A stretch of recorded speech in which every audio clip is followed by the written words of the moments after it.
So when you're going to create music or play music, how does your Ukrainian culture impact the music that you play? Does it take a huge role or not so much? In my music, it's a source. It's a source of Yes. information, and then we take different styles and rhythms from around the world. So the Ukrainian culture is the basis, but for me, this important that the song has the soul and the basis. So a song itself is good because there are so many folk songs, and some of them are not good. Good because some is, I will not say like these dirty words. You need to find out, is the song interesting? Does it has a soul? Does it have has message? Does it have message? And do you like it? And if yes, so you already has this Ukrainian root. And then okay, let's take Afro-Cuban rhythmic. Let's take these sounds with Jacob Collier plays with, or Cool. somebody else. And yeah, and so we work like to make this with the label international. So it is based in Ukraine, but how we can connect with the world. So Yeah, so you kind of take a little bit of inspiration from other cultures. Also, that's super cool that you use Jacob Collier. He's amazing. He does a lot of really cool reharms. Yes, we love him a lot. Yeah. Oh, that's so cool. Yeah. I love that. That's wonderful. I think it is definitely important to, like it was already brought up by my colleagues here, to take this background and build on it. Like Anastasia mentioned, for me, it's also the source. But because I'm a classical violinist, of course, I don't only perform Ukrainian music.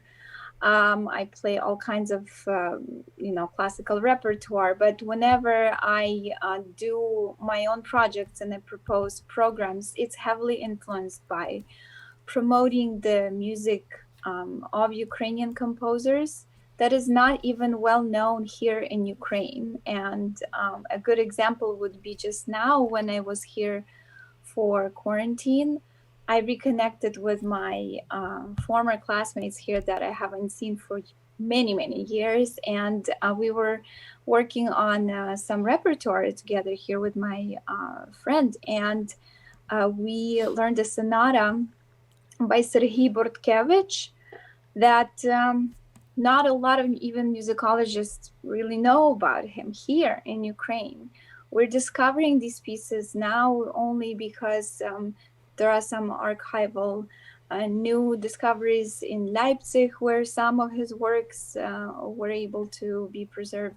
But a lot of them were either destroyed or just got lost because he was, and his life is so dramatic. He was back and forth. He was either kicked out of Ukraine, former, of course, Russian Empire, or he was kicked out from Germany, where he was living for a while because he was a citizen of Russian Empire. So it's this history that makes all of these things now so important and really drive my work specifically to dig more and find out more and build on that. Mm-hmm. Yeah, that's really cool, diving into the history a little bit and just discovering those things and showing those people to the world. That's incredible. Yeah. I really enjoy that. We actually have a question off of Reddit here, and I kind of want to ask you guys because I find this very interesting. So our audience is watching us on Reddit. We have a question from Mr. Enigma Puzzle. So just help me out with the pronunciation of this instrument, Marissa. But do any of you play traditional Ukrainian instruments? So their example is they say the dulcimer, which in Ukrainian is cymbale. So I know Terenia plays bandura. Anastasia also plays bandura as well. But does anybody play cymbale? No, I can try. It's hard. I have one. It's sitting in my office right now, but it's very out of tune and I'm very bad at it, but it's there. It's amazing that you have one. Yeah, it was my grandfather's. He used to play it a lot. he gave me his old fiddles too. Like I have all these like Ukrainian instruments such as I have a bandura too. It's in my parents' basement. I just yeah, You need to whip it out more. Yeah, it's You need hard. to Well, play it. you have to tune it too. Like I have a lot of friends who played cymbale, and they always offer to tune it for me, but it sounds terrible. It's so bad. But yeah, it's a very hard instrument. But yeah, so yeah, thank you for the question. What you can do, you can play on bandura like on cymbals. So, for example, you take it on the table, and you take a pencil, and you do like this.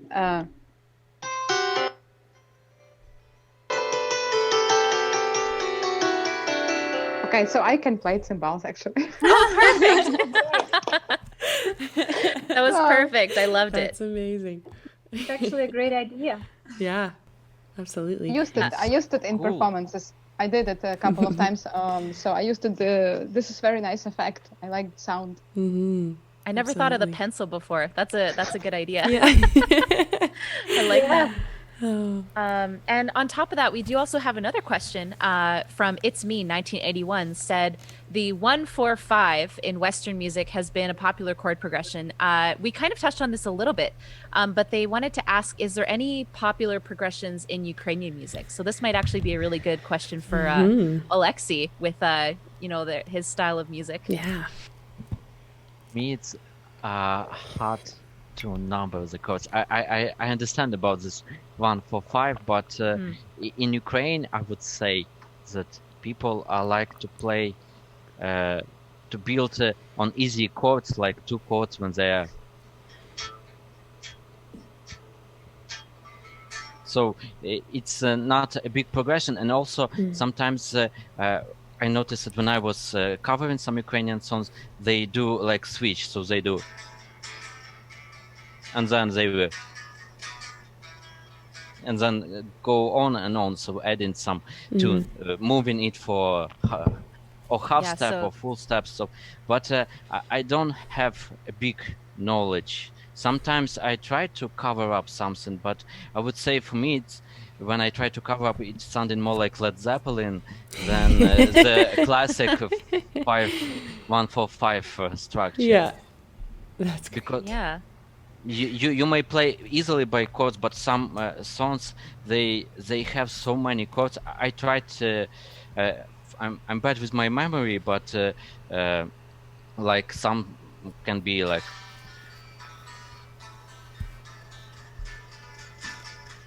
So it even will be not just 4 chords. It will be like I'm thinking like 8 bar progressions. Yeah, fast moving.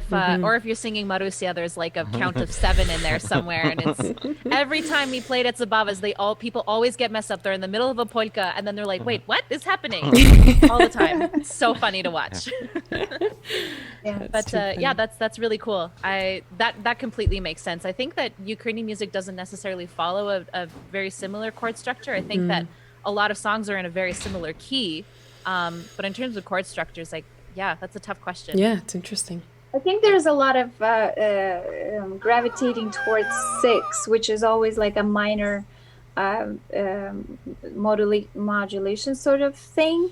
So like thirds and 6 that are always brought out in folk music, at least. If we're talking theory, but yeah, it's kind of hard to pinpoint just one progression. Yeah. Depends on the genre too, right? Like you're kind of saying, Marissa, it depends on which genre of music it is, right? So. Oh, there are a lot of songs which have only one function, one chord, and you can sing the whole song on one chord. So this is really traditional. Exactly. That's amazing. That's actually one of my favorite songs actually has that. It's what's the name? Verbovaya doshechka. That one is just one. Yeah, and that's just one chord the whole time. Just play one note. That's so cool. And similar to the one that you sang earlier, I think too, Anastasia, right? Yeah, also one or 2 functions. Yeah, But we make it more functions when we make arrangements, so we can do a lot. And this is a very cool thing about folk songs, that they are really simple stuff, but what you can do near them, what you can build, this is like could be very, very big. Hello there. Thank you so much for giving us 10 or so minutes of your day. If you want to keep watching the show, you can find the links to Spotify or Twitch and see the full recording. Make sure to like and subscribe on here before you head over there. Have a great day.